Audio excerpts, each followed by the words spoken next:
What up? What up? What up? It is another edition of Square One, and we have the usual suspects in the house. That'll be myself, Comet Chat, Oswald Big for Entertainment, and Mr. Chris Knight, Yo, the Real Review 3000. What's going on, fellas? what's up, guys? How you doing? Doing well, doing well. As we all know, this is All Star Weekend. I think last night was the Celebrity Guest and the Rising Stars. I didn't get to watch that. I saw one player when I saw him on. I did a little quick review and saw him. I was like, I'm glad I didn't see his ass. I can't stand Nick Wright. I think he was one of the players. So Oh, Nick Wright was playing? I think I saw him in the lineup in some kind of jersey he had on. He had the 60, number was 69. I was like, what a ass wipe. I can't stand that little. I'm Oh, with you there. I can't stand Nick Wright either. yeah, he gets on my nerves. But anyway, you're gonna chop on a little thing. I got good little topics here. I think that's gonna spark some conversation. You want to recognize that person that's in the chat. That is Sci-Fi Nations. Thank you, sir, for checking us out. Please share this. I hope we can get Absolutely. some more people in here. I think that the conversation, the topics I got, is going to be all right. Mr. Knight, what's going on with you, sir? Oh, not too much. Just got back from work, but uh,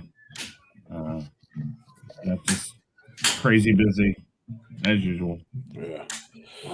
All right. I'm going to go ahead and let's get into this. First thing, main topic, in my opinion, Michael Jordan turned 60. Mm-hmm. He has hmm been out of the NBA, I think, 20 something years now, and still has the number one selling shoe on the planet. I was Mm-hmm. listening to, sneaker, I won't say shoe, but sneaker.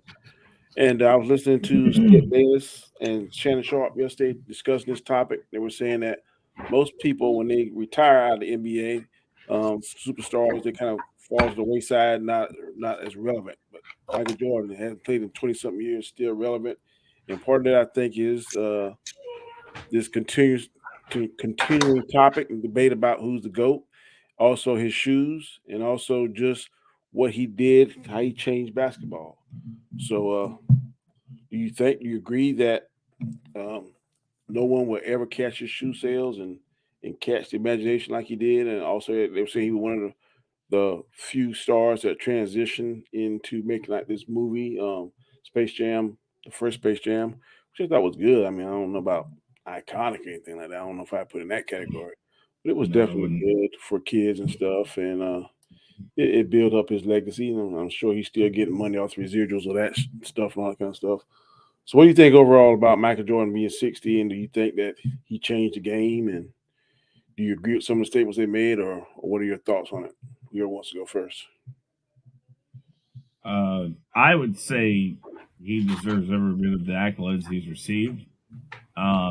He's definitely a poster child for on and off court uh, personality. People love him in public. People loved him on the court. People love his shoes. But we know his home life and his private life wasn't the greatest. Now, again, he's not the only one that's had that, but his image in the public is still pretty much pristine. I don't think there will ever be a person, and probably because he was the first person to capitalize on what we now know as just what we know as marketing. He in sports for attire or clothing or whatever. He was the first one, and whether or not it was Nike that approached him that approached Nike, his people approached Nike, however it happened. That combination from the moment it started, and it was right at the like a good point in his career when he wasn't at his peak yet, but he was just getting to head that direction. Everybody loved him, be like Mike, all that stuff. It came on at the right time, so I don't think anybody can capture that lightning in the bottle that was caught with that shoe.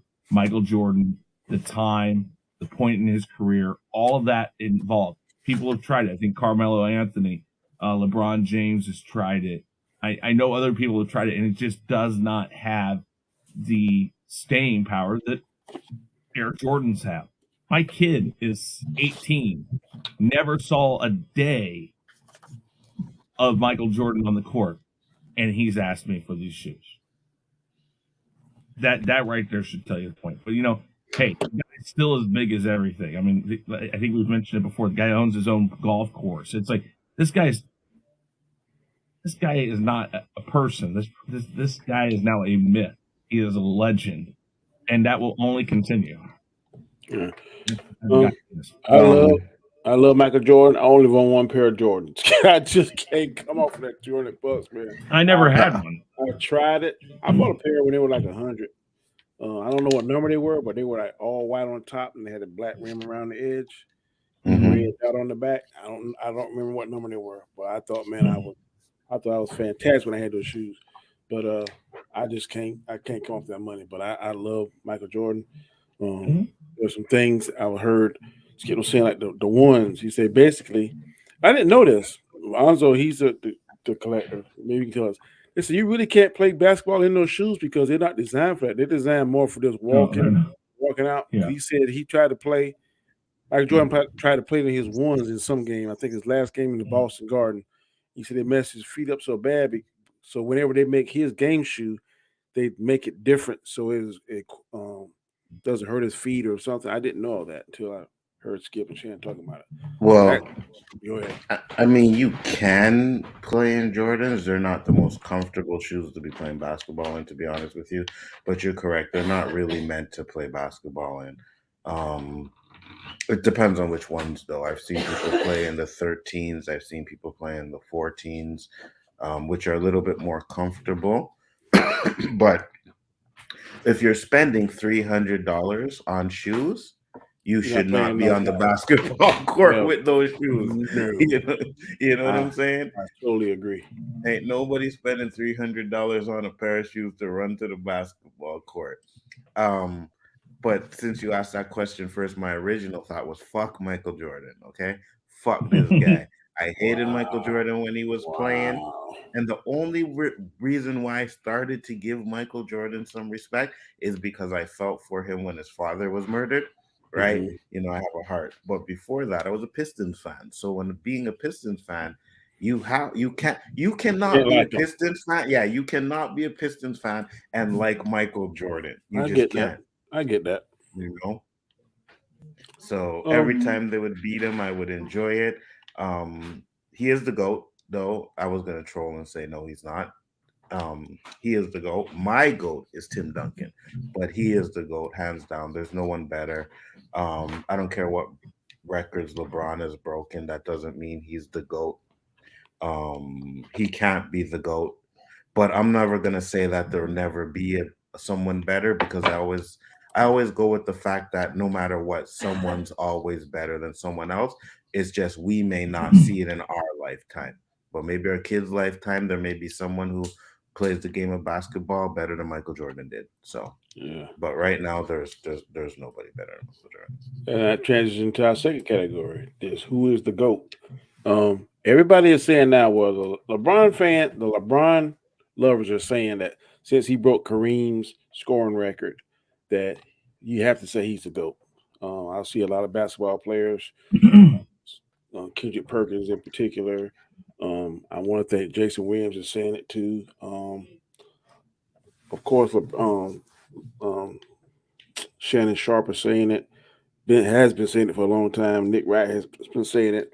But Charlton on the Dreamers Pro Show, man, he is down. I love watching that guy's show because he comes with some statistics that I've never heard of before. And I went and looked for it, and like one statistic that sticks out in my mind is like from, I think he said from what year did Michael Jordan retire? 1998, wasn't it? Michael Jordan, 99, 98, yeah. I think the first time from 1990, I think he said until 1998, after their second three-peat, Michael Jordan and the Bulls never lost more than 2 games at a time. Never lost in that 8-year period. They never lost more than 2 games in a row. I'm like, huh? So I went and looked it up. I said that can't. And went look it up, and that is true. From that 8-year period, they never lost more than 2 games in a row. Now that says a lot because the Lakers went through a losing spell. The Celtics went through a losing spell. LeBron definitely is going through a losing spell, but nobody Mm-hmm. has ever done that. Also, his PER is the best in all the NBA. I didn't know that. It was something else. Whenever Michael Jordan has had a Hall of Famer, he has never lost more than I think I said two um, playoff games. No, but two playoff conferences. Mm-hmm. He never lost more than two. I'm like, that can't be real. But I went and looked it up, and sure enough, once he got Scottie Pippen, he never lost more than two playoff series in that 8 year time period. So to me, man, that's GOAT numbers. Nobody else can say that. And I'm not taking away anything from LeBron James. That he has done a lot of stuff, and I usually I try. Sometimes I troll him, but today is going to be all honesty. LeBron James, I think, is the best player in the NBA today. He has paid a lot of money for conditioning his body, eating right. Longevity is second to none, and but I just don't think he is better than Michael Jordan. I just don't think he's better than Michael Jordan.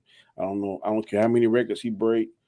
Um, it's just Michael Jordan for me was must see TV. I don't think I never miss a game Michael Jordan played unless I was out in the field somewhere in the military. But during that time when it was a Bulls game, I was watching. I can't tell you that Mm-hmm. I was just sit down and watch LeBron James or any other player for that fact.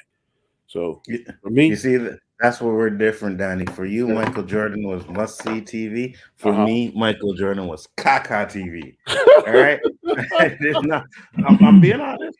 I did not want to watch Michael Jordan play because, for one, and I think this goes with all the superstars, which is one thing that I really am not a fan of in the NBA, is that Uh-huh. the fact that they get the benefit of the call, even though, when you blatantly know that, let's say Michael Jordan fouled somebody, but they won't call it on him because he's a superstar. Now, I'm not saying it's just Michael Jordan. They do that with all the superstars. LeBron James gets the same treatment. Yeah. Kevin Durant, Steph Curry. I'm pretty sure Tim Duncan got that treatment at one point. So, Uh-huh. but it started with Michael Jordan, Wow. right? Really? No, but it did though. Really? Just like you say that that the um the load management started with Pop. That started with Michael Jordan, and we seen it. You We mean to tell seen me? it.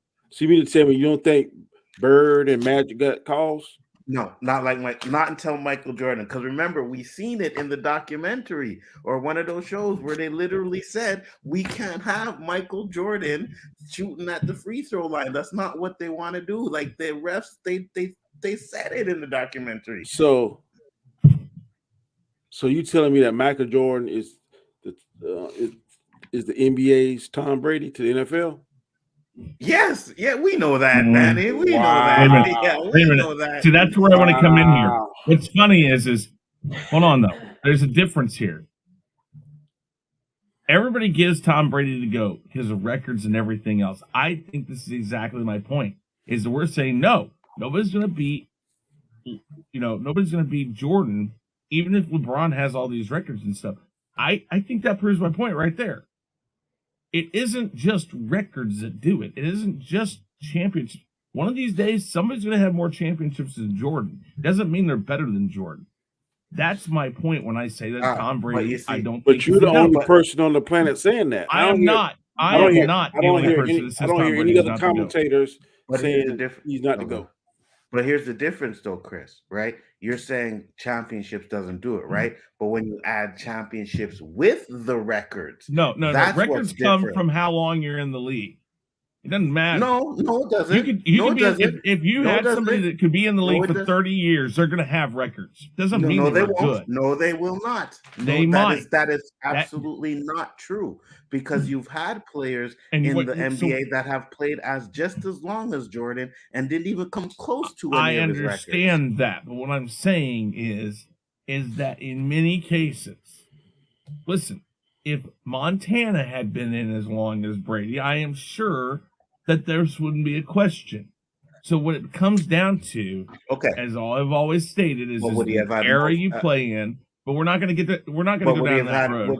No, I'm just What saying. I'm saying is, Maybe Montana would have still had the records, but would he have had as many championships? I You know what I'm believe so. saying? Yes, the guy Absolutely was not, perfect.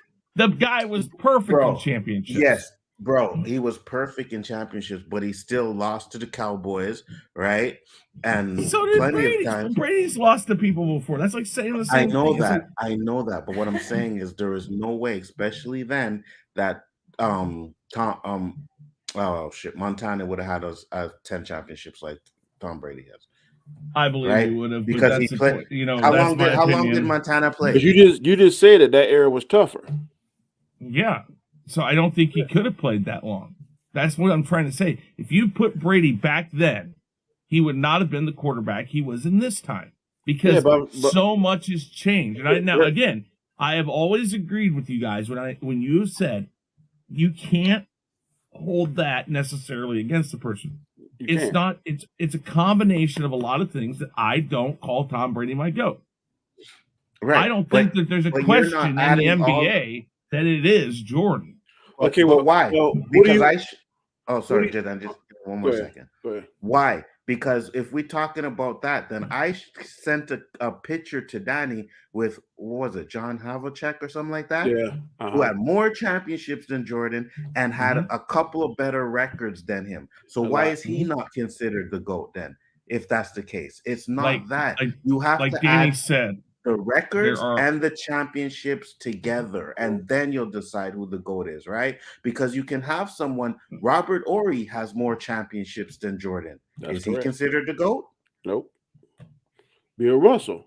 I think why Jordan is considered a GOAT because I think he took the game of basketball global. People knew Magic, they knew Bird. Magic and Bird saved the NBA. There's no doubt. They had, and then I'm just gonna say it, they had black people versus white people, and they were building that narrative because if you watch what's the name of their documentary? The Last Dance? No, Magic and Bird. Oh, yeah, I know which one you're talking about.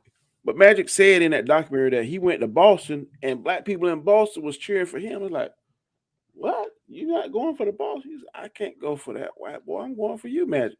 And I'm not saying that was right. I'm just saying the media saw that and they capitalized it and they made that stage. And Magic and Bird saved the NBA. But then Michael Jordan, when they passed the torch, that sucker took it global. I mean, people all over. I bet you Jordan sneakers are number one sneaker in the world. I don't have that statistic, but I feel Oh, very for sure. strongly that's what it is. For And sure. Michael Jordan did that, and then of course with the Space Jam thing, then it got to be the shoes, all that Mars stuff, and they just. I'm really interested in seeing this movie that's coming out in a few weeks, air to see exactly how they gut Michael Jordan, how Michael Jordan showed on their radar, how they went and gut him, and then the thought process on making the shoes. I'm really interested in seeing that because I know some of the stuff. Mhm. I don't know it all, but Matt Damon's going to be it and Ben Affleck, so I'm really sure it's going to be dynamite with those two because they're awesome. Didn't they write that together? Isn't this the first one they've know. written in a long time? I don't know, but I'm very I wanna interested say in it seeing is. that. I want to see that. What do you rank Tom Brady all time in football in quarterbacks, Chris? Me? Yes. He's in the top 10. Is he in the top five? Is he in your top five? More than likely. He's higher.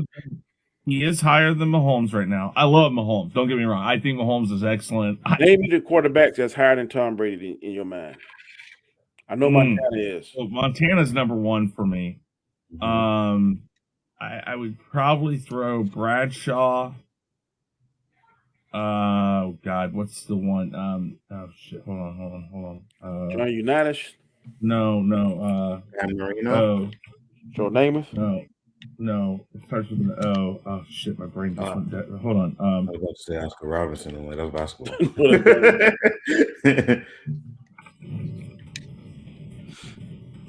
Give me just a second. I'll get it for you. Starts with an O. Never heard of that. Yeah. Hold on. I can get this Oh, it's Otto Graham. The guy. Listen, just what he did for the sport. I think it goes back to like what you said about Jordan. Not exactly, but he transformed the QB position, and then that's the three. I would put four. Probably, I would not put Dan Marino above there because that does kind of go to, you got to have at least a championship. Probably somebody like Bart Starr. What about Elway Payton? God, you're gonna make me put Elway in this list. He'd probably be 5 to 10 somewhere. Peyton 5 to 10. I would probably say Or right would you now. put them over Brady though? No, Brady's probably number 5 for me right now, and I would say like Bart Starr, somebody like that. Wow. Like Bart fucking Starr. Really? Hey, Who the fuck talks about Bart Starr? I'll tell you right now, Terry Bradshaw's 10 times the quarterback Brady ever was. Oh my God. You know, I get it. You don't like Brady, right? I don't like Jordan either. And when I troll like hell. But when I'm being honest, I can't deny the fact that Jordan is the GOAT. I can't do it. I can sit here and say he's not and whatever. I can't deny that. I just wish you would actually realize that Brady is. I'm not gonna ever say it because I don't believe it. I mean that's the difference. Is that okay, I give you Montana, but you know good and well Brady got to be 2. There's nothing wrong with being 2. That's the same argument had LeBron James. You ain't the best, but you're the second best. I will give you. You are the second best player behind Jordan only. So you didn't tell me you don't even think that Brady is second best behind Montana. Okay? Listen, give me 2 weeks to come back, and I will give you my definitive top 10. Okay. And I will let you know. I will look at it. I will be. He won't be number 1. You just know he won't. I know he won't, but he gotta be number 2. But I will give it everything. Like I said, I even sent it to my fiance the other day. I said, "Whoa! You ain't tell us nothing about no fiance. You just keep your mind to yourself." I was talking to her. You don't want to let the cat out the bag. I know. I was talking to her and I said, people just get on me about not liking Brady. And I said, listen, what he did this past year, in fact, right before the Super Bowl, he supposedly called up Mahomes and said some stuff to him. When Mahomes was doing what people thought was stupid stuff out at the parade, he said, hey, looks like perfect Super Bowl celebration to me. Or, listen, I have no doubt that going forward for Patrick Mahomes, one of the first people on speed dial will be Tom Brady. And I have no doubt that Tom Brady will give him great advice. I don't think Tom Brady is the GOAT, but I will never deny that he is a good quarterback. Not even a good quarterback, a great quarterback. And he deserves to be in that top 5. I will give you a definitive answer in 2 weeks. Does he deserve to be in the GOAT conversation? Yes, he sure does. Okay. I will give you that. I'll he take certainly does. I'll take that. Go ahead. Because my reason for making him as the GOAT is not because I don't like him. There is no denying that you can take his numbers. Well, you think that. But I don't like him. You said that several times, Chris, that you don't like Tom Brady. I'm not a fan of his. Maybe not like is not quite the term. Anyways, what I'm saying is I cannot tell somebody who wants to take the stats, the championships, all of that, and make that the reason. I can't say that's wrong. I can't. Yeah. Okay, that's fine. It's just I don't consider him that. But yes, you can certainly put him in that conversation because he has done everything you need to.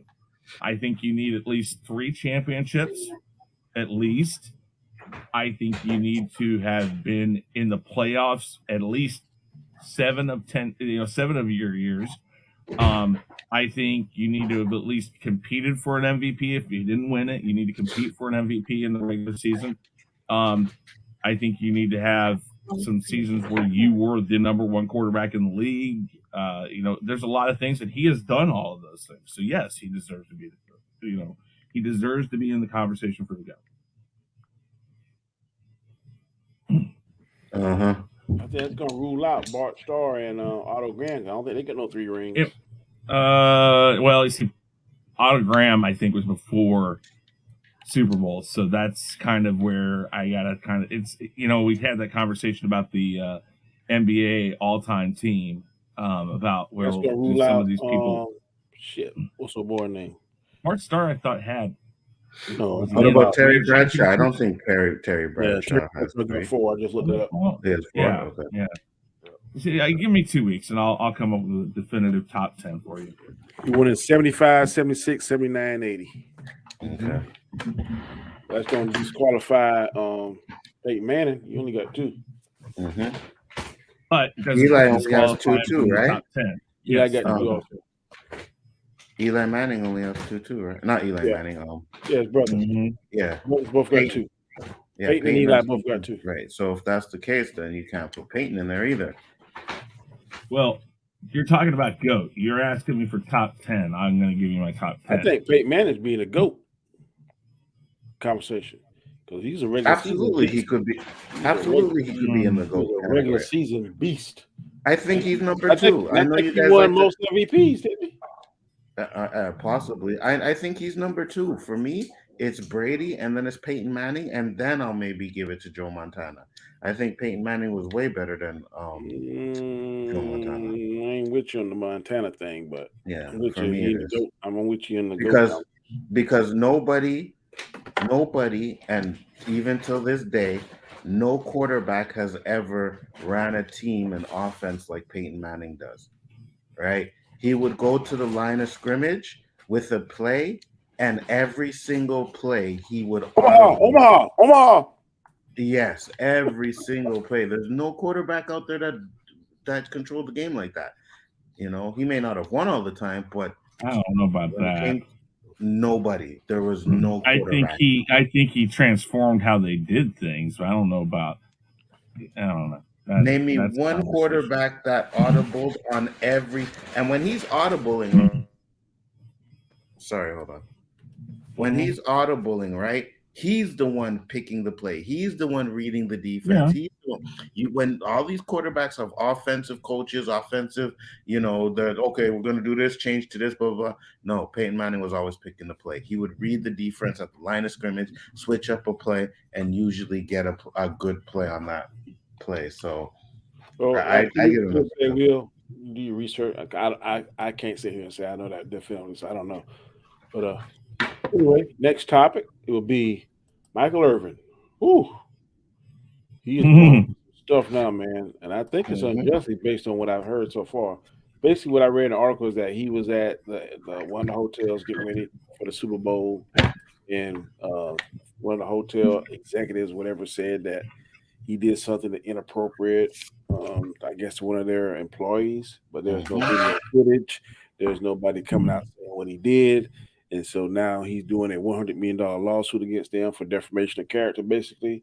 And this judge is moving quick. He's like, the hotel has released who did it, any photos or pictures that they have of the actual incident. And basically what I heard is that a female admirer, a fan of his, asked to speak to him. He went over there. There was no touch inappropriate. In fact, they said the conversation was very jovial.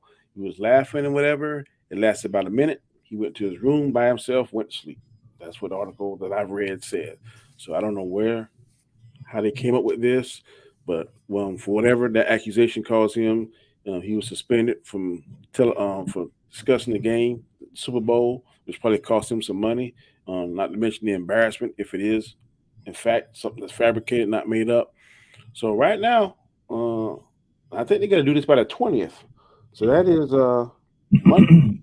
By Monday, according to the article I read, the judge said they have to produce this information. So everything so far is looking like he didn't do anything. So this is another case of guilty and being proven innocent. And was it a Karen, Danny? I don't know whether she was white or black. The article didn't say. Because it seems to me like they always have this trying to get celebrities. I'm not saying black or white, just the opportunity comes where you can. Sometimes I think. Okay, so this is getting a little controversial, but sometimes I think the industry, and I'm not talking about like just the NFL, I'm talking like Hollywood itself, usually tries at some point to get these celebrities for some reason. You know what I mean? They will fucking turn a blind eye as long as they're making crazy amount of money But the minute they have no more use for you, it's like, okay, now we coming for you. And I don't understand why that happens, but I believe it happens a lot more than people think it does. And Well, sometimes I think the accusations are false. I have always said since Tiger Woods' thing, um, I think the whole idea is we love to see somebody become something, make something of themselves. And I'm not saying this is a good thing. I'm saying I think that in the public eye, the media and stuff like that, they love seeing somebody get up there. Even Jordan was suspect, was like a part of this. And of course, all three guys we're going to mention that I'm going to mention are black, so maybe that's something too. Um, but Woods had his issue, whether or not it's true, Mhm. whatever. That doesn't matter. But then we saw him build back up, and here we are again. He gets hurt in a wreck, and he's building himself back up. People love that. Mhm. Jordan went to go play baseball, horrible career, cheating scandal, whatever you want to call it. And then he came back, and whether or not he matched what he was doing before, they love to see him come back to the NBA and be something again. Irvin, listen, he had a tumultuous career. He's had a lot of issues on and off the field, but then he's come out. He's created this great broadcasting career, and look at this. Here we go again. I think it's great that the courts are saying no. If you're going to say this stuff happened, show us, give us the proof, so we can handle this the right way. Listen, yeah, stop letting these companies and people and other things just railroad people because and oh boy, I don't want to go down that road. Because even Um, Jordan's career wasn't no, spotless. You know what I mean? They Yeah. even tried to yeah, get him with gambling shit. You know what I mean? Mhm. And then there was the cheating mhm, stuff too as well. So even mhm, he wasn't spotless. So for some reason, I think that I know we say Chris called they say that there's more blacks, and I believe it's kind of is more blacks than whites, but it does happen to the white artists too, and celebrities too. yeah, So I'm Yeah. not saying that Look at anybody. old Big Ben. Right. So I'm mhm, not saying, yeah, I just think it's when they get to a certain level, it's like, no, no, no, no, we can't have them that big. So we got to do something to bring them down. Right. I think the only reason why Jordan now is still at that level is because his shoes, like Danny said, are the number one selling shoes in the world. No matter what you want to say, everybody wears Jordans. Right.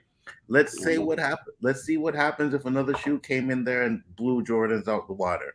Then we would see if they would try and bring him down. But Bill Cosby, seemed like he was getting too high. They tried to bring him down. And I'm not saying what he did wasn't true, or what exactly. even R. Kelly. I'm not saying what they didn't do wasn't true. I'm not saying that.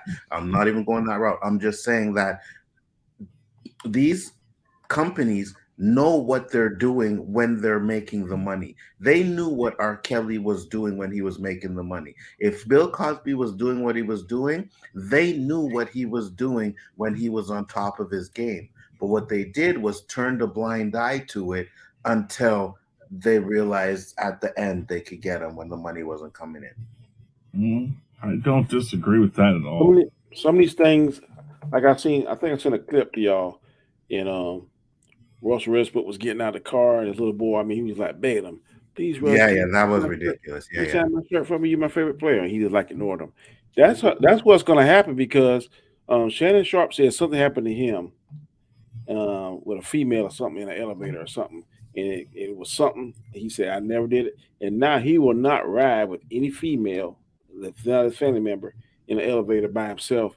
And these athletes, these artists, these singers, whatever people, they're gonna start getting the cold shoulder because when they try to show love for the fans or something, or try to be accommodating, and stuff like this happen. So I Mm-hmm. wouldn't blame Michael Irvin now. I get clear to this, and I'm good. And a family, no, I'm sorry, no, Mm-hmm. you're gonna have to be around 2,000 people, lights, cameras, 360 degree for me to even have a conversation with you if you ain't in my little particular posse. So Absolutely. it's gonna get, and that's bad, man, because these people if he did something, and I'm going on, if he did something, then I'm not defending him. He should Right. have a but if he didn't do anything, they're doing all this right here just to try to make Put a something out of mark on nothing, his name. Mm-hmm. then man, that's messed up. And I don't blame these superstars for like kind of keeping their distance, man. And like, nope, I can't do it. The only thing I'll say about the rest book thing is it was a kid begging for his autograph. You know Oh what I yeah, with mean? that, yeah, I don't agree with that. That was cold. Yeah, I yeah, would you I could would have have took signed it. I would have signed it, absolutely. but Russ is a different beast, man. I Yeah, don't. yeah. As much as I like his game, what he does, that to me, there is no defending that. Hmm. Um, and I think he was wrong for that. That kid was actually seemed like he was genuinely a fan of his, and now he Hmm. just lost another one. Absolutely. He just lost another fan because of 2 seconds of kindness could have made that kid's day. Hmm. So, Absolutely. so You know what I mean? I definitely don't agree with that. I didn't like that at all. Bad look for Russell Westbrook. I agree. Now, granted, we get it that these athletes and celebrities, they're humans. They have bad days. You know what I Yep. mean? They're walking out the car trying to get home and they don't want to deal with certain things. But when you have a little kid, it's not like it's an adult like me and Daddy. Hey, Westbrook, man, sign my Yeah. shit. You know what I mean? It's a Yeah. little kid. You know what I mean? 2 minutes to grab the paper, sign it, pat him on his head, and then Thank you, walk man. in the house. Yep. I appreciate it, man. Thanks. You know? That's Should all have you had did to that. say, bro. Yeah, Just I keep it agree. moving. Mhm. So bad. Shame on you, Russell Westbrook. Next category. You got any last things on that, Chris? All right. No. Next thing. Got Rex on to Denver to be the defensive coordinator. Mhm. This, along with Sean Payton, and they said yesterday on Undisputed, Shannon Sharp said if Sean Payton can get Russell Wilson to believe in himself and get him back to 80% of what he was prior to getting there, this could be a very dangerous team next season. It They was said supposed to be a dangerous team this year. okay, we don't say it. We don't discuss it. The coach. Hmm. Coach can fuck you up. Do you think Patrick Mahomes would be just as good if he had a bad coach? No. No, Okay. but Sometimes it's not. coaching. Sometimes let's let this year, and then we Yeah, talk again next year. I think Sean Payton is an offensive minded coach. I think he's going to get Russell's confidence up, uh, along with Rex Smith. That's the last name. Rex. What's Rex last name? But I know he's one of the greatest defensive minds.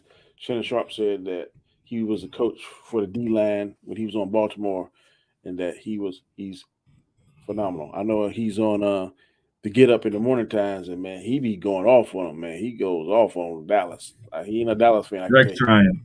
Rex Ryan. He goes. He got a twin brother. I can't think of his brother name. Um, and he goes off on Dallas, and he calls it like I see it, like he sees it on. I watch Get Up sometime, so I think he's going to be good, man. And this is somebody who is not a Denver Broncos fan.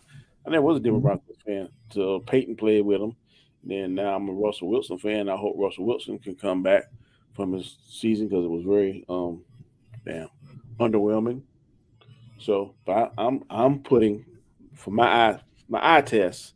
I'm going to say the coach was a lot of that problem. So hopefully he can get there and put some things in place along with Sean Payton, and they can come together, formulate a good game plan, get confidence levels back up, and so we will see. I don't know.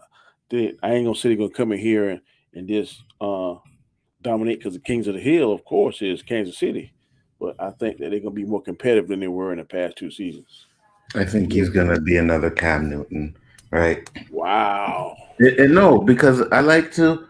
Okay, so a lot of people like to have, like, these quarterbacks have a 1 or 2 year run, and then want to talk about how great they are, right? It could have been the coach, but when he was in Seattle, he had a good coach there, and still kind of shit the bed. So He was a top 10 quarterback when he was in Seattle to that yeah, last no, season. and yeah, until he got hurt, right? So that's what I'm saying. So for me, it's like I wouldn't say top 10 for the whole Yeah. time he was in Seattle. Yes, Not sir. not the whole time. Absolutely not. When Maybe they were the Legion of those. Boom, and them, 3 or 4 years before you Legion of Boom, and a year or two after Legion of Boom, he was top 10. I don't know about after. I'd have to check the stats You on can that look it up. one. But I think he's overrated, and I'll see what he does. With the new coach, but I don't think it's going to be any different because it's not just that. You know what I mean? You have to have the good coach. You have to have wide receivers, running back. I'm not sure if Denver has all of that stuff. So, Chris, Hmm? your your turn. thoughts? Oh, with that, well, I go back to the thing. I'm looking here. I'm trying to find out. I think they got one draft pick for Chubb in the first round, and I don't know where that's going to be. That was from Miami, so it'll be a mid-round pick. Then they don't have any second-round picks. They have two late third-round picks, one late fourth-round pick, one mid fifth-round pick, a mid sixth-round pick, and a late seventh-round pick. Right. Listen, How okay, many years has let's Russell Wilson been wait. in the NFL? Well, listen. How many years? Yeah, I'm not sure. I'm not looking right now. 10. Okay, but here, listen. I'm not saying they can't have a good team. Listen, the team that made Broncos look the best this year were the Kansas City Chiefs. I'll be honest with you. They scored more points against us in the two games they faced us than they did any other team. And the games were closer than any other games. They did things and they gave us fits. I'm going to be flat out honest. They looked like a much better team against us. The rest of the season, they looked like dog shit. This is what happens when you can't build a team around your quarterback. I'm not going to fully blame this past year on Russell Wilson. Wilson, yeah. But he lost faith in himself. That is absolutely fact because you saw it. I think the teammates around him lost faith in him. Nobody really said it. You just kind of saw it. Okay. They can try to bolster. I say right now, I would say the jury's out until free agency is done or close to done. We'll see what they can pull in. But the problem is free agency requires a lot of things. Money, which Russell Wilson took a lot of. Sean Payton took a lot of. Rex Ryan's going to take a lot of. And it takes picks, which they don't have. So, again, you have literally shot your other leg just so your leg that you shot before it didn't hurt. You aren't fixing the problem. And let's go to the New England Patriots, Kansas City Chiefs recently. Pittsburgh has at times has done a decent job. There are teams out there that have realized, yes, we need to have this, but we can't give up everything to get it because we have to build something around it. Denver totally didn't read that playbook, and they said, screw it, here, who wants what? Open season, take everything we got, we want Russell Wilson. Oh, Sean Payton, here's another pick, take it. You can't do that. And so I am not that hopeful. Okay. And yes, they're against the Kansas City Chiefs. So when I say this, I am not that hopeful that they're going to improve their situation. I don't want them to improve their situation. I'll be honest with you, but I don't think they can. I really just don't see a way that this builds out for them. And the fact, okay, Peyton's a great, Peyton's a good head coach. Ryan's a good defensive person. I don't think defense was always the problem last year. I don't know what their roadmap is to get this team into shape and how Russell Wilson helps them. Because Russell Wilson is a pick you make and bring to your team when you need one person. Like, for instance, maybe something like San Francisco or when Tampa Bay got Brady. When you need a piece, that's Russell Wilson. When you need a team, you don't bring Russell Wilson in because it's going to cost too much. I think the Denver Broncos have screwed themselves for at least 2, maybe 3 seasons. Last season was the first. I think this year they're screwed. Maybe next season they see it. Maybe this year what you try to do is you get Russell Wilson in shape, get him to believe himself again, work with him again, but not because of his skill set. But I do agree in a sense with Anzo that this is almost a Cam Newton thing. It's like He had a moment, and now he's gone out, looked for a payday, and he went to the wrong team because that team can't help him. It's not going to help him get another Super Bowl, I and he's think wasting time there. no, I think Peyton Manning will help him as the coach. I think Peyton Manning will work around, Sean what Payton. he can. Sean Payton, sorry, Okay, yeah. what he can do and what he can't do anymore. Right? I have faith in Sean Payton. I just don't have enough faith in the Denver team to like make a big impact on it. Well, let's look at the stats, and this is his 11th season. Upcoming this will be his 11th season, so he's played 10 so far. Yeah. Russell Wilson has the most wins by a quarterback in his first 7 seasons in the NFL, which is one of the 5 quarterbacks with 75 or more wins in any 7-season span of his career. Tom Brady's the only one that done that twice. So he's been doing it.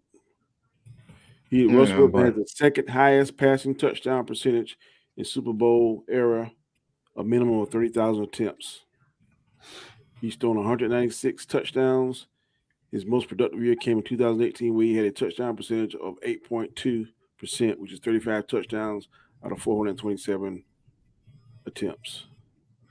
yeah, the wins is good. I get that, but Like I'm saying, I'm saying that point. He was a top 10 quarterback. That's why Denver went after him because their quarterback was crap. And I'm thinking now, and I don't know, but I'm thinking from a GM. I got the pieces in here that I can coach up, where I think that can do it now if we get the right quarterback. So I think that's why they did those picks, because they thought what they had on the roster, they could improve or coach up and do whatever skill position, whatever down in the trenches. That's what I think the GM and the coach were putting together. Now the coach wasn't able to do anything with Russell Westbrook, so they went out and got another top 10 coach in Sean Payton. Okay, we got All right, wait. Oh, go ahead. Continue. Sorry. We got the pieces here, but we ain't get the right coach. So they went and got the coach. So they say, okay, we're gonna get Rex, whatever his name is, Rex Ryan. We still got the pieces here, but we ain't got the right defensive coach. So they give another picks. They believe, in my opinion, that GM, that coach, that owner, whatever, that the players that they got currently on their roster can do what they want with the right 3 skill positions, which is quarterback, the head coach. That's what I think it is. Now I know what Chris is saying. Their future is shit now because they gave up all their picks. But I'm thinking they're looking at the overall chessboard and saying, look, we got enough pieces to still win this game. We just got to have a king. We just got to have a queen, a rook, and a bishop, and we got the queen, rook, and bishop. How do you get them? Huh? How do you get them there? You giving up your picks. You giving up your pawns. Yeah, but the thing is, the pawns are first-round draft picks? Okay. Oh, come on. What I'm telling you, Chris, I'm saying they are looking at what they currently get on their roster and thinking it's good enough to get them where they need to get. I ain't saying it is, and I ain't saying I agree with that. I'm saying that's the only thing that makes sense to anybody that knows anything about football. Because apparently you think your roster has the right stuff. They just ain't got the right general, the right president, the right whatever. So that's what they think. That's what they did. That's the only thing that makes sense. They did. How many wins did Russell Wilson have in his first 7 seasons? 75. Patrick Mahomes is at 64 in 5 years. 5 years of starting. Okay, he ain't at the record yet, though. I'm telling you what. But he's going to do it in 6 years, more than likely. Russell Wilson was great. Russell Wilson had a team around him. The way you just phrased it is absolutely right. Somebody in there has sold shit as ice cream to the rest of that team and said, "Oh, look, we have it here. It's already here. Eat it. It tastes like ice cream. It's still shit." Listen, fundamentally speaking, from 1 year to the next, you cannot make a complete 180 turn in the NFL.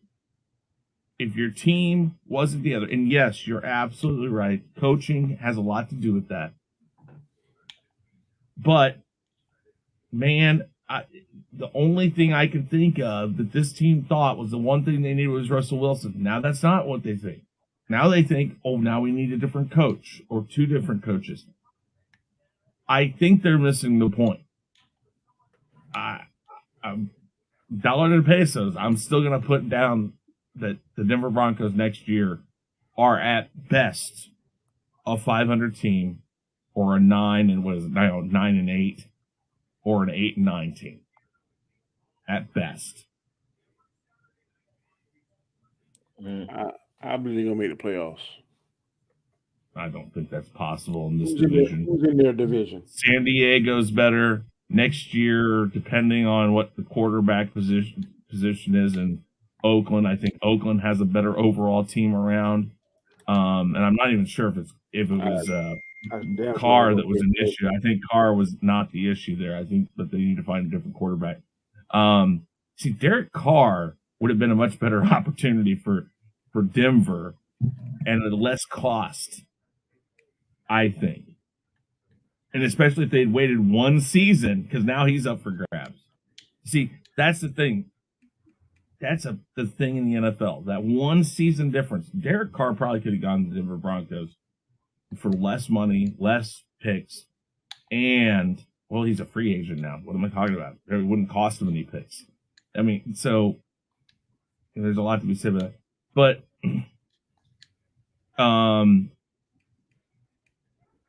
I don't think they're going to make it there.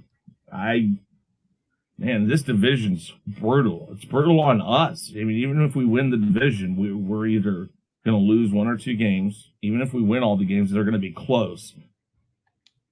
You know, like I said, Denver performed pretty well against us, even though we won both games. They made, we made them look really good. So I'm not really positive that it's I just don't see it here. I mean, okay, I guess this goes back down to if you want them to get into the playoffs, let's name, what is it now? 4, 6, what is it? 8 teams go in now? Something like that. Okay, so let's say it's 8 teams. Get them in that top 8. Kansas City. Let's see here. I gotta go through. Yeah, I'll look at everybody in it. Hold on, let me see here.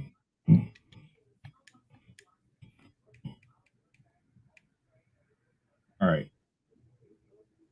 Kansas City, Buffalo, Cincinnati, Baltimore, Jacksonville this year, which I think they'll be good again next year. Probably the Chargers. And then after that, Dolphins, depending on what you want to say. So, okay, so there's 6 teams. The rest of them are fighting for 2 spots. The 6 teams I just mentioned are typically the top 6 teams in the AFC. You got 2 teams that are going to make it in there. I don't see the Denver Broncos making it. I just don't. And if they do, they're going to get in by the skin of their teeth. You're muted there for a second, Danny. Is it 2 teams from each division? They get into the playoffs? 1 team from each division, and then, hold on, I can tell you. 1, 2, 3, 4, 5, 6, 7. It's 7 teams total. There you go. So one spot. 1 spot per conference, per division. Each division gets one, the division winner, and then there are 2 wild cards now, I guess. Hold on. Okay. I'll look at AFC North consists of Baltimore, Bengals, Browns, Pittsburgh. So you pretty much know Bengals going to probably win that. Probably. AFC East is Bills, Dolphins, Patriots, Jets. They're pretty much Bills. AFC South is the Texans, the Colts, Jaguars, Tennessee. Jags won it this last year. But Tennessee kind of imploded at the last. I mean, I would put Tennessee up there as the 17th before Denver. AFC West is Broncos, Kansas City, Raiders, and Chargers. Kansas City, we got that. NFC North consists of the Bears, Lions, Green Bay, Vikings. That's a toss-up between Green Bay and the Vikings, in my opinion. NFC East is Dallas, New York, Philadelphia, Washington. So that's definitely going to be the Eagles. Toss-up between the Eagles and Dallas. Dallas got into the wild card this year. NFC South is Falcons, Panthers, Saints, Tampa Bay. Mm-hmm. Brady limped into that. But next year I don't know who's gonna get that division. That's kind of like I don't know. That division is wide open. NFC East is the Cardinals, Rams, San Fran, and Seattle. So far San Fran looks to be the top dog. So it's a possibility that they could slide into the wild card based on that. I'd say they possibly can make the wild card. I would say that, but That's an 8-9 team, 9-8 team. Like I said, that's But where look what that's Tampa Bay the was. best I Tampa Bay see for was. them. Tampa Bay was. They made it with what 7 and what? They did 8-9. They were 8-9. And let's just say this: we got to see what they're going to do in the off season as well before we judge as well, right? I can't just sit there and say from what we seen last season, I don't see them making the playoffs. But what they do in the off season can actually pretty much help them at least get to the wild card, like Danny said. I don't know if either of you know this, or maybe somebody in the chat knows this. Do we know how far out they can give up first round draft picks? I don't know. I don't know. I don't think. I don't think no more than 3 rounds. Okay. Well, what 3 years? What I mean is can you say we're going to give you a 2026? I mean, if they're willing to sacrifice it out that far, maybe they can find somebody. That's about all they've got. Well, it's also free agent market. Free agent market. They could probably make some moves in the free agent market. Yeah, but how much money have they spent on Russell? Let me see. Right. Let me look at the cap room. We also go look too is Denver a place that has a lot of because a lot of the incentives is that the taxes and stuff. Is it heavily taxed in Denver? I don't know. Right, and there may be players. There may be players that be like, "Yeah, sure, I would love to play with Russell Westbrook." You know what I mean? Maybe a wide receiver doesn't have to be a number 1 guy, but at least something to help spread out the floor. They only have an estimated $9.2 million in cap space this year. We don't know what We don't know what Rex Ryan agreed to. He might have agreed to some crazy. No, I just looked it up. It's 19, and cap room doesn't have anything to do with coaches' salaries. No, I know, but salaries come into play with it. Right, but that's now, right? We have to wait till free agency when some of those players come off the books, and then we'll get a good idea of what their cap room will be at the end, right? Because right now that cap room has to do with their team as it is. That cap room is for the 2023 season. It says is it 9.2 million? That's what they say. So that's probably right now figuring with signings that have not happened with free agency and all of that. That is what they might be at. I don't know wait, hold on. Let me see what we're at. Maybe I'm thinking it's way lower than it should be, but hold on.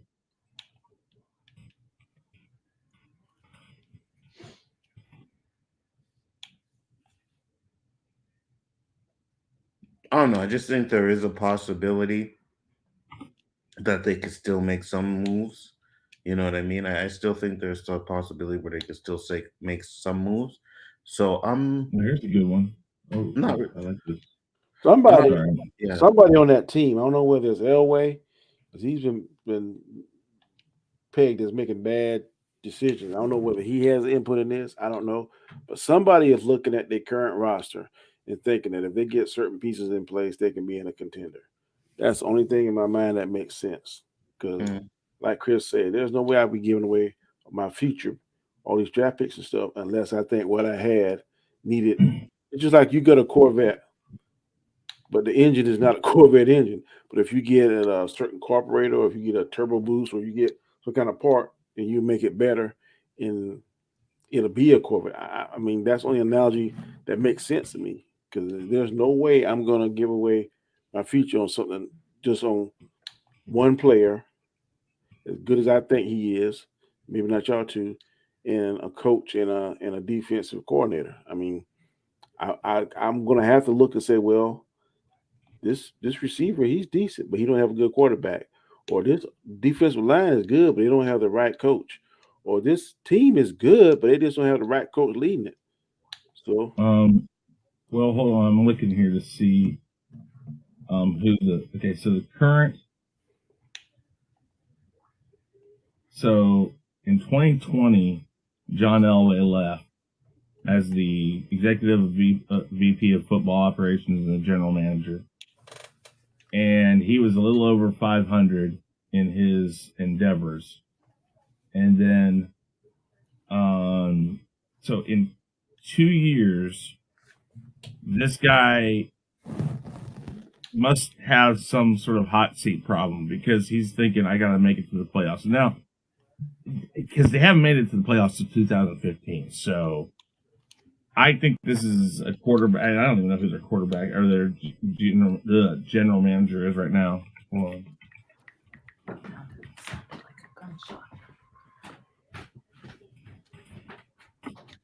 General manager, it's George Patton. No, they made it. They won a Super Bowl in 2016, so that ain't true about 15. Didn't they beat the Panthers? Well, in the Super Bowl? 2015 was the last time they were in. 2016 was when the Super Bowl happened. And that they was won. the year they went to the Super Bowl. Yeah. But 2015 was the season it was. Just because, you think about it, the season happens in the year before the Super Bowl. So that's probably what they're saying, is the last playoff was in 2015, even though they won that one in 2016. And I don't know. I think if it doesn't work this year, I think he's got a problem, and he better be looking for a new job. I honestly believe if it doesn't get fixed this year, or at least turned in a direction that he can say, look, he did better, we did better, which really is 4 games because they won 5 this year. So I got you. Mm-hmm. Next topic. Anything else, Ozzo, for your next topic? No. Go ahead. Commanders. Hell yeah, Mr. Benjamin is coming. He is coming. Which I think is bullshit. I think that he should have his own team. I don't know why he's leaving a championship team as a offense coordinator and going to. I don't understand that. There's must be something between him and Andy Reid. I don't know, but I saw him hugging when they won the championship. I don't know whether that was just a moment they were happy. But why would you leave the top of the mountain to go to a lesser team? I mean, because I don't understand money. That. You better watch that, Chill. No, I agree with you, Chill. I agree with you. No, it's not money. People have been wondering why he hasn't gotten a job, and I think I was listening to the radio today. I think it's a great comparison to what they've said, is that it seems like black coaches always are told, prove it. He can't prove anymore with the Chiefs. And so what everybody in the NFL is probably telling him is if you want a head coaching job, you need to move and show that and here's the thing. The only thing you probably hope to do with the Commanders is at least make them look better on offense. Because you got Mike Holmgren there, right? So yeah, he's gonna be under his shadow all the time. Going? I mean for the Kansas City coach. So he's gonna be under his shadow. With Reid, Andy Reid. Andy Reid. But so basically this has been brought up the past few years here. He's been here 5 years. The past 2 years it's been brought up. Is it him? Is it he doesn't interview well? Last season they started saying maybe it's just he needs to go find another team. Now, my thought process was this. If I were Clark Hunt, the owner of the Chiefs, I would have gone to him after the Super Bowl and sat him down and said, listen, we're going to give you a bonus. We're going to give you an extension.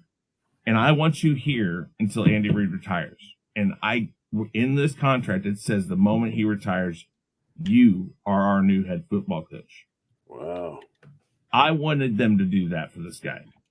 Well, now, I'll be honest with you. Oh, go ahead, Chris. Sorry. I was just going to say, this is a lateral move. 2, it's a move to a place that doesn't have a quarterback, and I don't think has the team that's going to help him showcase. I think he's actually going to hurt his chances more doing this move. And it's not a slight to the Commanders. What it is if you no, it is not. For me, it is. For me, it is. Yeah. Fine, that's for you. To me, this is what I'm saying is if Eric Bieniemy was getting the job and moving up to that job, he'd have 2 to 3 years to try to fix or get them to be better. people are going to expect Eric Bieniemy to go to the Commanders and maybe not have the success or the type of offense that the Chiefs had, but they're going to expect that offense to play at a certain level. And if it doesn't, they're going to blame him as much as they would give him credit for what we did here. And I think that's a horrible thing to happen because it's not fair to him if they don't give him the tools.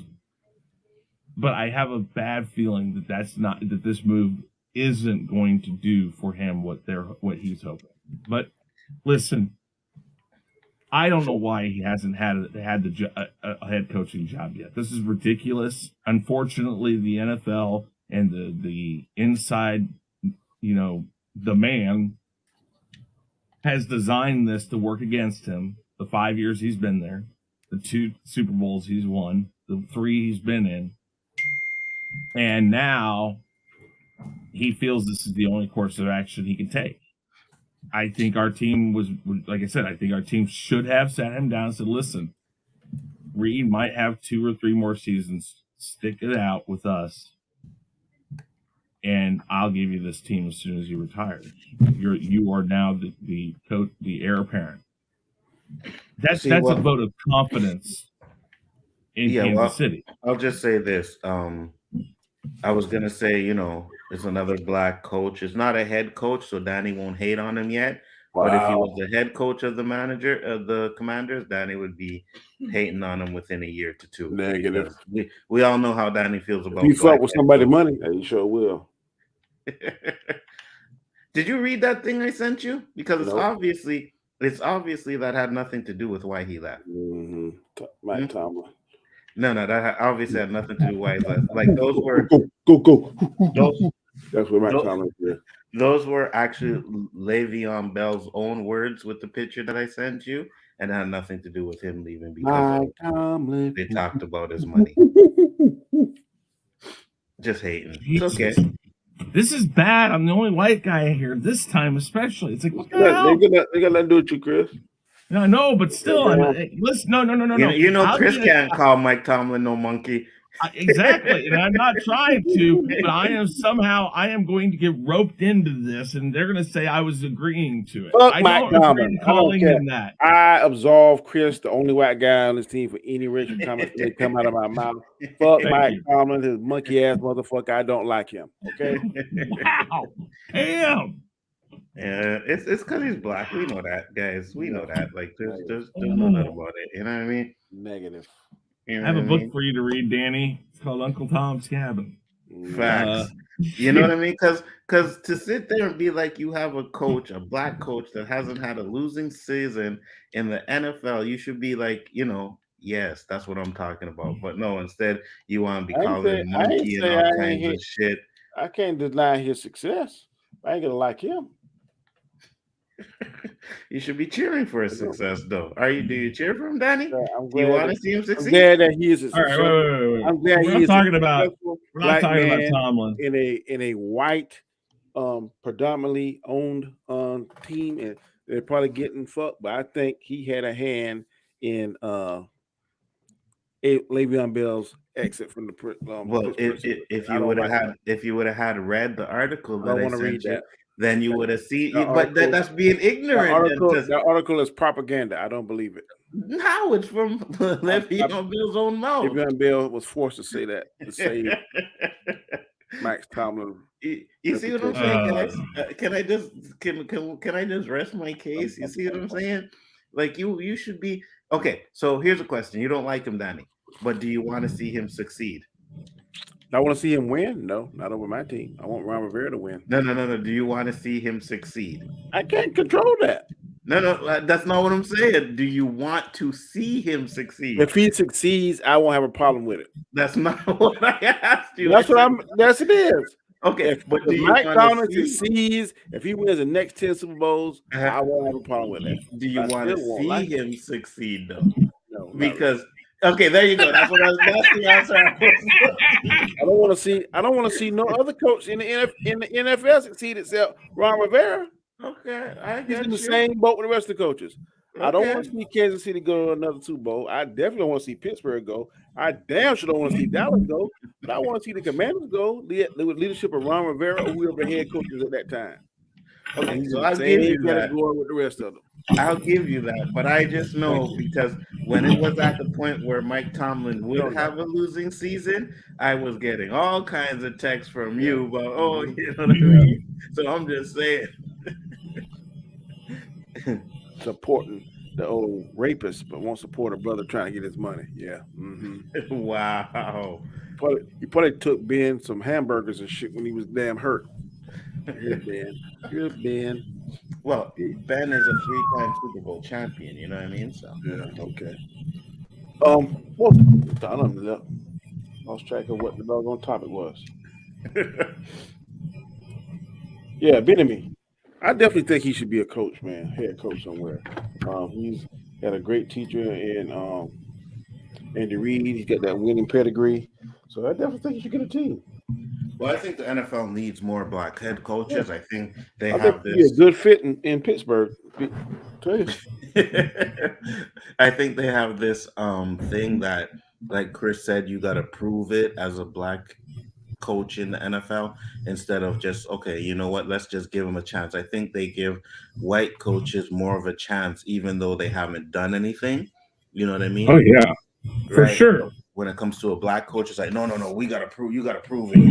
You gotta show that you're worth it. And I think that's kind of disrespectful. Well, hey, I agree with you 1,000%. But like I said, I listened to Skip and Shannon, and Skip came with a point. I was like, that kind of makes sense. And I'm not a big Skip Miller fan, but he says it's not what you know in the NFL, it's who you know because I can agree with that. um, what's the owner of Dallas again?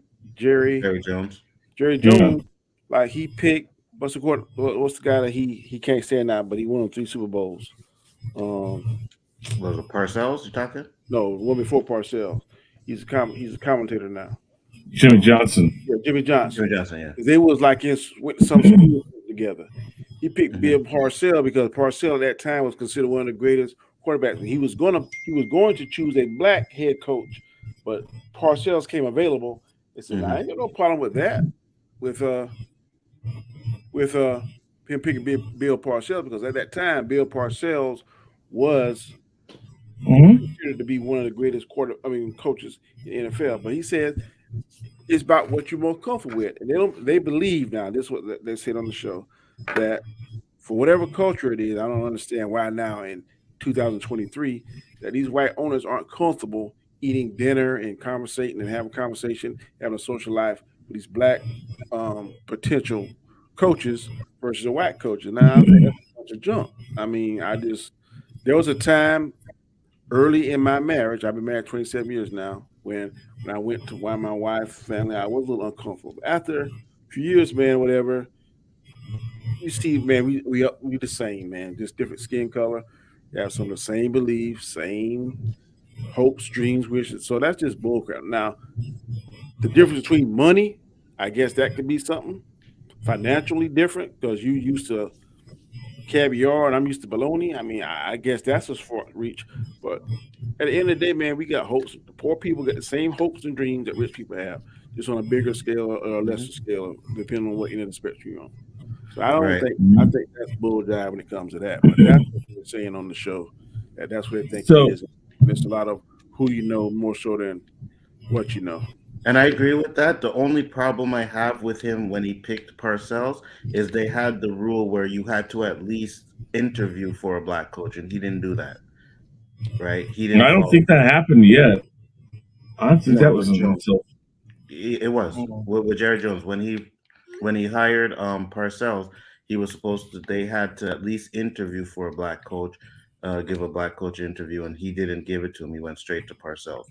So I think that's the only problem that I have. I don't have a problem with him wanting to take Parcells because at the time, Bill Parcells was one of the top coaches in the league. So that's not a problem. But if you have to go by the rules, like we always say, you got to follow the rules and you got to at least give a black coach an interview, and he didn't do it. That's where I have the problem with him. That was Yeah. the first year they were required to do it. Okay. Yeah. Well, he had to. Like for us, we have to. So here, however they did it, that's kind of why. And again, I think affirmative action. I think this. I always ask because I have no saying it. It doesn't mean it's not for me. It's not about me on those. But affirmative action, just you have to interview a black head coach. Let me ask you this: Not Kansas a City further Chiefs. action. The red. What I mean is, Rooney Rule. yeah, but okay. No, what I mean is affirmative action is another form of this same rule. I got you. Is what I'm saying. It's not. That's the general workplace rule, not NFL rule. Well, Right. yeah, and that's what's funny is the NFL didn't have to follow that because they're a nonprofit organization. Anyways, so right now as the Kansas City Chiefs are speaking, I believe they said they're going to promote the quarterback coach or somebody over here. They've already kind of have the guy, but they still have to interview a black coach for it. So, how do you feel about being that guy walking in? Okay, well, hi, how are you doing? What are you here for? Oh, well, I was looking at the offensive coordinator position. Blah, blah, blah, blah, blah, blah, blah, blah, blah, blah. 2 days later, you get a phone call. Well, we've already picked the guy that we were going to pick 2 days ago when we interviewed you. Well, I'll tell you the truth, because we're on How this does side that of the fence. feel? Okay, I'm about to tell you how I feel. We're on this side of the fence. When I say we're, me and Alonzo, you're on the other side of the fence. Now, I just state facts. Okay, We feel damn good about it because before that, we had no shot of getting in there. So at That's least fine. when we go in there, we have to prepare ourselves and make it so damn hard that they have to be like, damn. And he was Okay, so you view it as if you were that coach, you're going to go into that interview and you're like, I am going to make them change their mind. Exactly. That's how you got to do And it. that's fun. I am asking, how does that feel? Because I can't tell you how that feels. I've been in that situation before, and you have to go in there.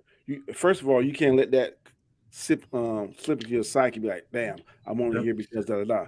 You got to prepare yourself. And I've always told people that look like me in profession, you got to be 10 times better than your counterpart in some situations, based on the environment. Not all departments, but some departments, when you already get a layout of the land, you know, look, okay, this person here feels this kind of way. This person here feels that kind of way. You got first of all, you got to learn what coach or what team you're going in. What is their makeup, their build up, their thought process. You got to do a little homework. If you just go in there that's blind and you can possibly say something that's going to piss them off or turn them off, you got to do your homework. Once you do your homework, then that's how you prepare yourself. And because without that Rooney Rule or without affirmative action, we wouldn't even get the call. So is it? Yeah. Do I like it? Love it? No, I don't love it, but at least it's giving us a shot. And to even take it one further, Mike Tomlin wasn't the first pick for the Pittsburgh Steelers when they were looking for a coach, but he went into that interview and they realized he was the best for the job. You know what I mean? But so by all means, can happen. And I will give him a hand for doing that. I kind of troll Mike Tomlin. So I don't. This is going to be the true statement here now. There's one time you're going to hear it, so you might as well clip it. I don't hate the man, but I think he has something to do with Le'Veon Bell money. And if he, even if he didn't, that's just my opinion. We know running backs when they got a short lifespan in that position. Don't interfere. Don't say nothing negative. Don't say nothing that can be misconstrued as negative. You say this man, get your money. That's what I'm talking about. I don't like that. I don't hate the man. I don't want him to not get nothing. And stuff I said was just kind of get loud. Yeah, trolling. I don't hate the man, but if we in the same profession, I will not do nothing to try to mess up Chris Knight money or Anzo money, because I know, man, we all trying to grind and take care of our family. I just don't like that aspect of football, basketball, anything else. Don't be looking at my pockets, man. Worry about your pockets. I just feel. Go ahead. I just feel bad. God, this sounds so horrible. I just feel bad that somebody like Eric Bieniemy and coaches before him that were well qualified, better qualified than white coaches who literally just come out of the ranks. I mean, there's been in the past 5 years that Eric Bieniemy has been here. There's been at least 3 of those seasons where at least one coach has come from an offensive coordinator position in the freaking college ranks. This is a position of over 100 teams.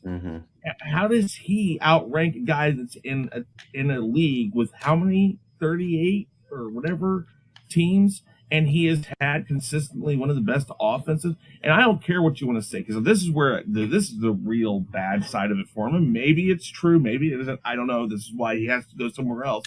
How much of this was Andy Reid, and how much of this was Eric Bieniemy? And even if it was a combination of both of them, like brainstorming with each other and coming up with these plays, he's got to go now unjustly to another team and prove, hey, look, I have these skills. It wasn't just the white guy. And I think that's ridiculous. But Chris, This guy, anybody else, and I know, but anybody else in this league would have gotten the golden ticket to, even with the crappiest job in the NFL as a head coach, they still would have gotten. you are preaching the truth, brother, but welcome to being black. Well, again, I throw my hands up at that. Of course, I don't know what that's like. I'm never going to pretend I know what that's like. It's unfathomable to me that they allowed this to happen. I agree. And this was I was going to ask you guys this, because I feel very. I'm very worried about next season for him. Do we think he's going to be able to go in there and prove enough? I think Ron Rivera is going to give him opportunity to do it, because Ron Rivera is more defensive minded. I think he is more offensive minded. So I think those two can coexist, which I think they can. I never heard of Ron Rivera being like a egotistical maniac person. Yeah, I think so. I hope so. Because right now that division is pretty competitive now. I mean, New York stepped their game up. Dallas, of course. Man, if they come from Dallas, that's a win. If they have a better record than Dallas, I'm happy. So, yeah, I like to see, black coaches and black players and everything. I like to see them succeed. So, as much as I'm not a Commanders fan, I hope he succeeds over there and he does well over there. You know what I mean? And I know locally the thought process here right now is go to Washington. No, we didn't want him to go. We all wanted him to stay, or we wanted him to get a head coaching job. That's the consensus in the Kansas City media. Did they try to get him to stay whenever he said he was leaving? No, actually, reports here are is that Andy Reid and him talked, and they believe that Andy Reid gave his blessing to go, but also said, if this is what it takes to get you a head coaching job, I don't want to keep you here. Basically saying, if the reason why you're not getting the job is you're here, then I think you need to go. They also said too on Undisputed is that the head coaching ages are starting to as it pertains to his age, the window's starting to close, because now the NFL is starting to hire more younger ones. Yeah, that's true too. He got a window. I think he's like 50 something now, so he got like 56, 57. If you don't have it by that time frame, then he might not get it, because they're starting to hire younger coaches now.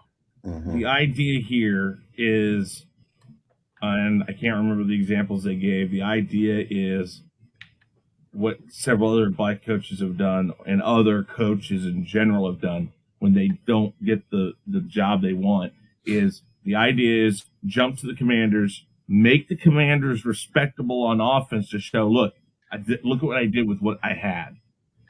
And then quite possibly in a year, after next year, a team comes to them and says, we want you now. You went out. You didn't stink everything up. You took a team that wasn't great at offense, and you made them better. And we want you as our head coach now. That's what we think the path is right now. Go make the Commanders respectable on offense, and then move on. And this is just a stopping point, a one stop, and the next stop in 24 will be head coach land for him. I don't think he has to be like, the be end all be all. I think he just has to make them look better. You know what I mean? If you make again, we don't know who the quarterback is going to be. It's kind of like San Francisco right now. We don't know who that quarterback's going to be. But as long as you can take that quarterback and you can make them respectable, or make people look at him and go like, wow, I didn't think he was that good. And it doesn't matter. I mean, you can take shit and make it at least better shit. And if he does that type of a thing and gives them a chance, I mean, hell, we don't know. I mean, he might go and maybe we find out, nope, it was all Eric Bieniemy. Maybe we find that out. Maybe he also has the opportunity to become the head coach of Washington if they fire their head coach now. Maybe they gave right. Maybe they gave him that. It's like, listen, if it doesn't work out and we have to get rid of Ryan, well, then he will is be the one. He is not just the offensive coordinator. He is the offensive coordinator and assistant head coach. So he did not have that title here. I will say that he was the offensive head. He was the offensive coach or coordinator here. So that is something. But like I said, maybe that's what they should have done here and said, "Listen, stick around a couple of years and we'll give you this job." Something there had to be something. I don't think he was forced out here. I don't think we wanted him gone. I think it was just a general consensus. You're obviously never going to get it as long as you're here. And have you ever had that conversation at a job? We don't want to lose you, but we can't keep you because, well, this job that you were just offered is XYZ amount of money. We can't afford to give you that, but we know you're worth that. Have you ever had that conversation? Those type of conversations happen, and that's kind of what it was. It's like, obviously, the past 3 years, you haven't been able to get a head coaching job. We know you should have. Maybe you do need to go someplace else because we're holding you back. That's kind of what I think the conversation was. Sure, that was a good question. Go ahead. Yeah, go ahead. No, I was gonna go ahead, Danny. I was gonna answer that. Go ahead. Which position players make the best coaches? I just looked it up, and it's not really a position, but it said that elite players usually don't make good coaches. I was just people about to say that. that aren't elite, that were like mediocre or maybe not really good at all. They tend to make They the best knew coaches. the game. It's the players that aren't great but know the game. Now there are exceptions to the rule because Deion Sanders is killing it, and he was an elite player. So that's not. Andy Reid was a defensive player, but he learned the game through and through because I think he knew his career wasn't going to be that much. Rex Ryan, I think, falls. Who used to be the coach? Who was the coach of Chicago that time? He was Dick Butkus. Dick Butkus. Not Dick Butkus. It was Mike. Oh, Mike. Oh, Ditka. Mike Ditka. Yeah. Mike Ditka. Yeah. Oh, yeah. The best. That Ditka. Yeah. Okay. Yeah, he was really good, I thought, and he did good. Yeah. There's always exceptions to the rule, but like you said, I don't think, and like you said, elite players, they don't make good coaches. I think, especially when you're an elite player, you have a certain way you did things when you were a player, and I think you try to end up taking that to the players, and sometimes it just doesn't work that way. Sometimes players just don't do it. I don't think Tom Brady would make a good head coach. Probably not. I'm very curious to see how he's going to do it with damn $35. We got $35 million, a $300 million contract for commentating. Yeah, he better kill it. Because I was reading an article recently that they're not really too happy with a boy from Dallas, and I think he's one of the better commentators. Who, Tony Romo? Yeah. Oh, yeah.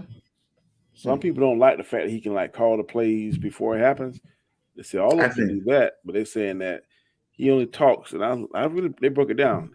He only talks 25 minutes a week on the games and stuff. They broke it down to the minutes. And I forgot, it's $10 million?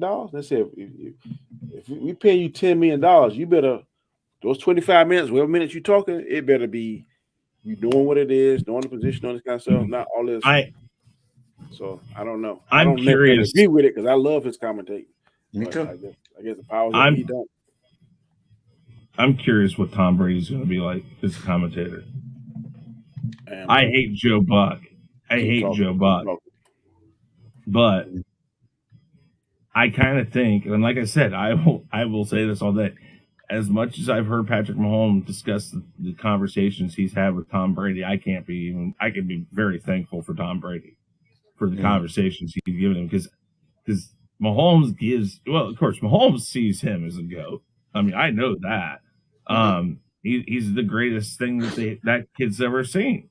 And that could be part of my difference why I like Montana as the GOAT, but whatever. And I am very interested in some of the insights that I've heard Brady kind of through the grapevine, in news articles and stuff that he said. I'm very interested on how he's going to commentate the sport.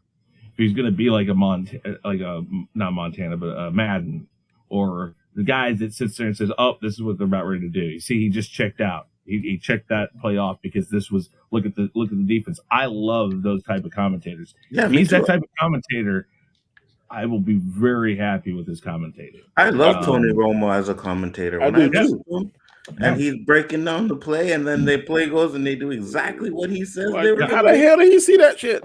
You know what I mean? Yeah. I'm like, yeah, He- that's fire. And that's why I said Tom Brady, I think, can do that. Well, not think. I know he can. But they said so far I'd be this year, interested to hear him say that. Greg Olson was the best player commentator. He got the NFL. I think I would like Tony Romo, but Greg Olson ain't bad. I mean, he's what, tight end for the Panthers, wasn't he? Yeah. He wasn't bad, but I think I like Tony Romo flavor Me too. commentating better.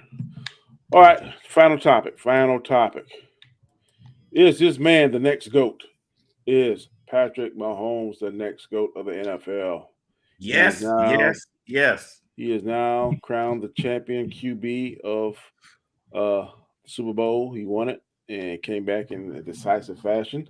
I really thought Philadelphia had their number, but he came back and he showed why he is the best, the current MVP winner. So, hey, I would prefer the other Philadelphia, the quarterback, can't think of his name now. Jalen Hurts to win, but I'm not really mad or disappointed. Either one of these teams are my favorite, but hey, good thing he did it. I hope he continued success. But You see, I laugh and I say yes, but he has a long way to go before he can be considered a GOAT, to be honest with you. But he's on the right trajectory. Whether or not he sustains it is a question. Right, exactly. Yeah, see, he has done more in the first 5 years. And again, remember, this is technically his 6th year in the NFL. This past year. Win what? Was his 3rd time going in 6 years? This is his 3rd time going, his 2nd win. He's been so here's the thing. Every starting season he's had, because the first year he didn't start, he sat on the bench and Alex Smith coached him and Andy Reid coached him and Eric Bieniemy coached him. And I think that's why he came out all cylinders firing. But in the 5 years he's been a starter, he has gone to the championship game 5 times, and they've all 5 been at home. That says a lot. 3 of those times he's won. 2 of those times he's won the Super Bowl. He's been the MVP twice. He's the first, I think they said, I don't know, I have to double check this, but they kept on saying he's the first season MVP to win the Super Bowl and then get the MVP of the Super Bowl, I think is how they prefaced that. Yeah, he's checking these boxes off really quick, but he's not the GOAT yet. He is filling out his resume for the GOAT, and somebody gave him a cheat sheet, probably Tom Brady. I still don't know if he'll win or go to as many Super Bowls as Tom Brady, but man, he's only lost one of his Super Bowls. If he can win 2 more and only lose one, I don't know. He's starting to be Jordan S. And the one he lost was to the GOAT. You know what I mean? Yeah, I know. I think what he's going to do, no matter what, is he's cemented this year his status and history as one of the best quarterbacks. Not necessarily the GOAT, but as one of the best quarterbacks. Because listen, when you get hurt in the first game and you come back and play the second game and then you play listen, he played 3 games with a high ankle sprain. One thing I do like about him, he is humble. He is. Now, you look around him, and I used to like Travis Kelce, but Travis Kelce, what he said, After they won, I was like, I put a kind of nasty taste in my mouth. What did he say that you Yeah. didn't like? He was like, Kelsey's- y'all put some respect on our name. Y'all thought we weren't going to do this, do that. Shut Well, I the think hell he's up. getting tired of always have. Listen, Everybody puts him in there. I love that. Everybody. You are not a No, football player if you don't think Kansas City Chiefs are contending for a Super Bowl but championship. every year it's like okay, and this comes from the fact that we're not East or West Coast. We don't have the media here that everybody else does. We don't get the play that everybody else gets, but we're always having to prove it. It's like what do you need? I don't know I'm not saying we should be watching. perennial Super Bowl talk people, but there were people not picking us to go to the playoffs this year. And there's 3 of us on here that didn't even pick them to win it. Well, yeah, I listen. But I didn't pick them. I didn't pick them not to go to Super Bowl.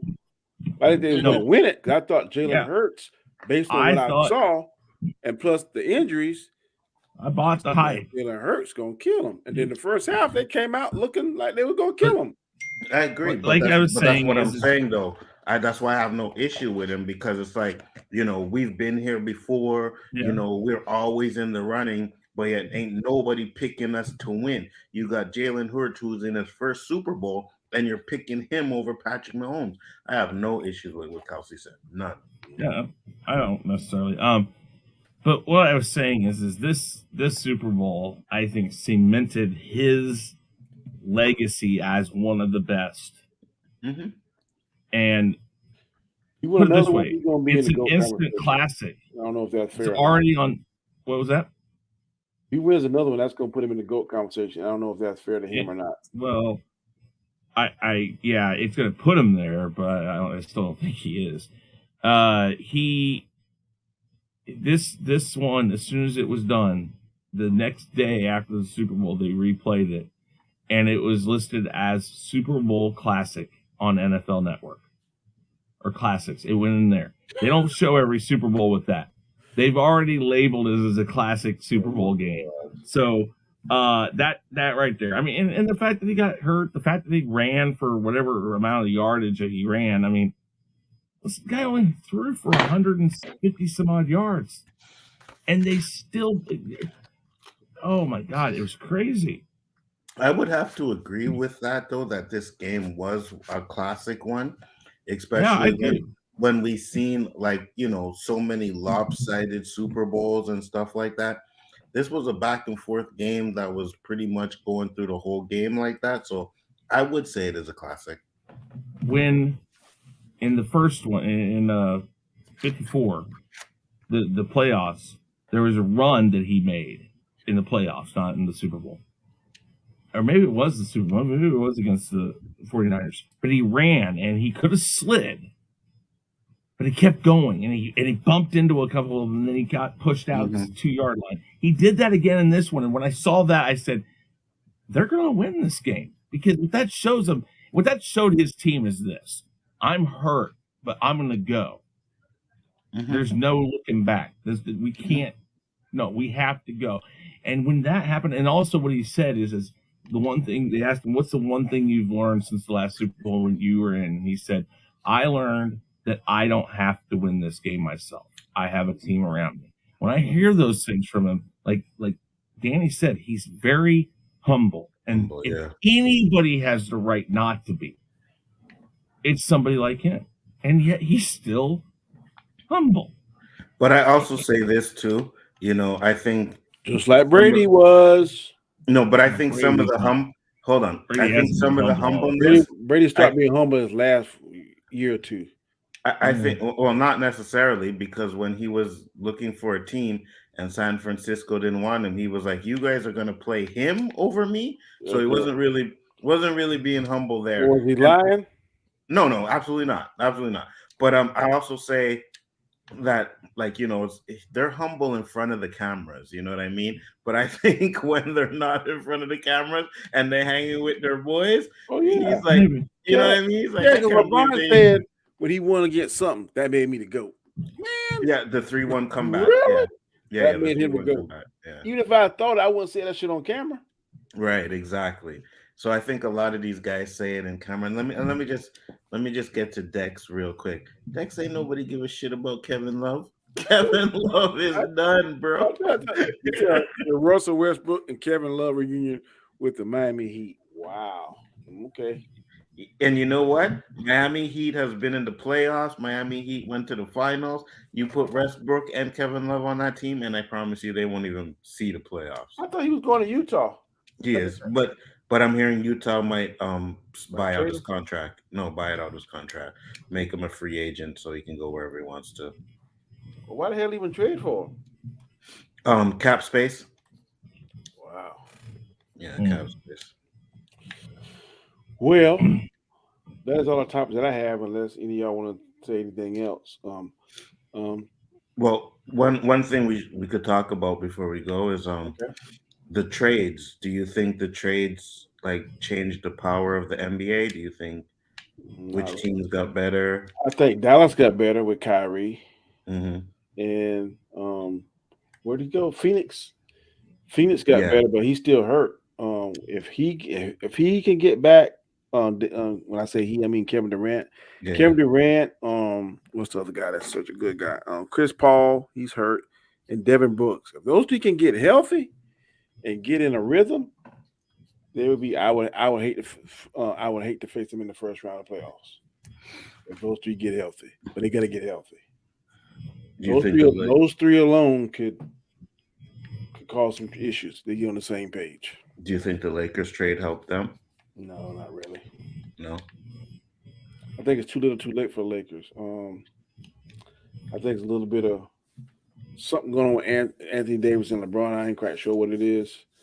Um, I think they need a third superstar, I legitimate think I know superstar. exactly what it is. I think this season was more about LeBron breaking the record than actually winning games and winning a championship. I think that was the problem.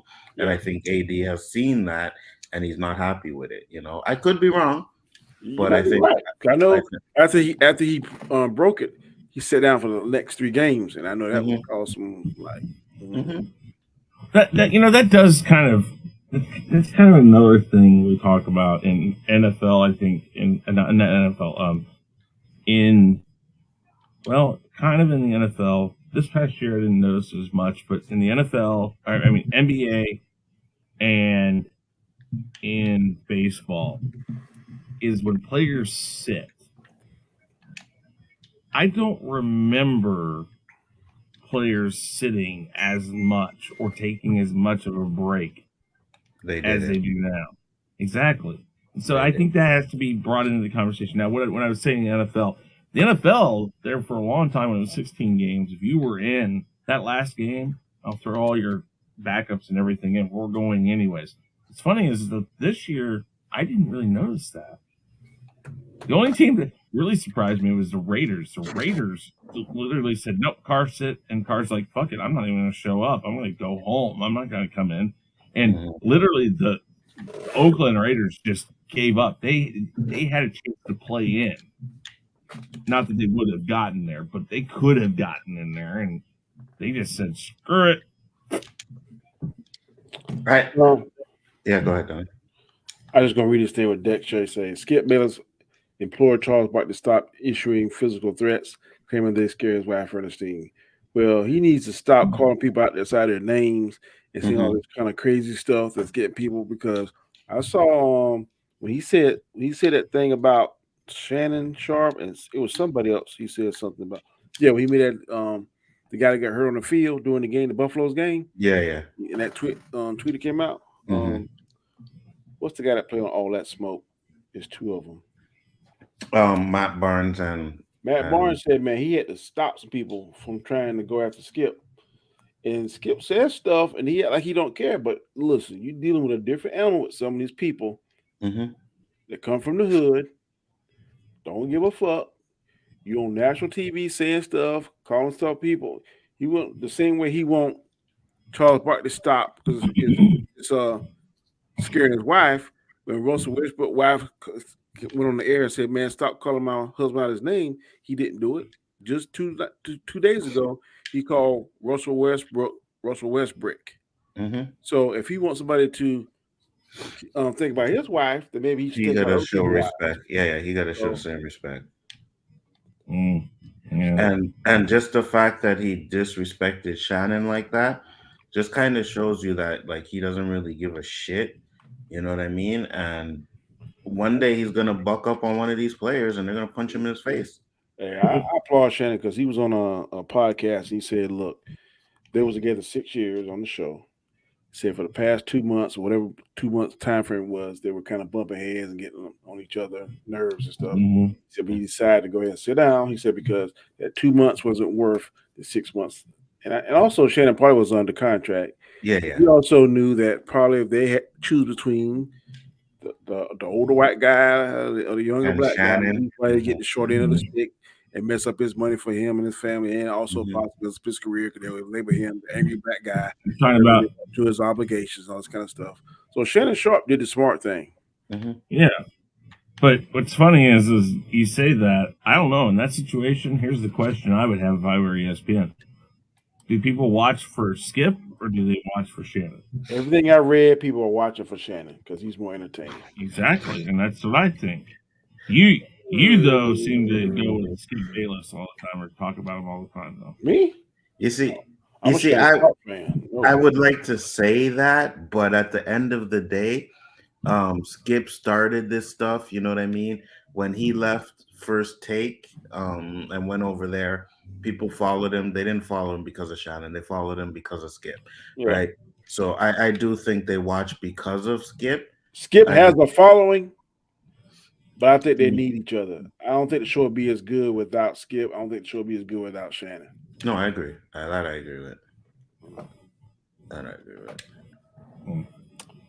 All right, gentlemen, this is another episode of Square One. We went over some good topics, had good discussions. I'm glad both of you were able to make it.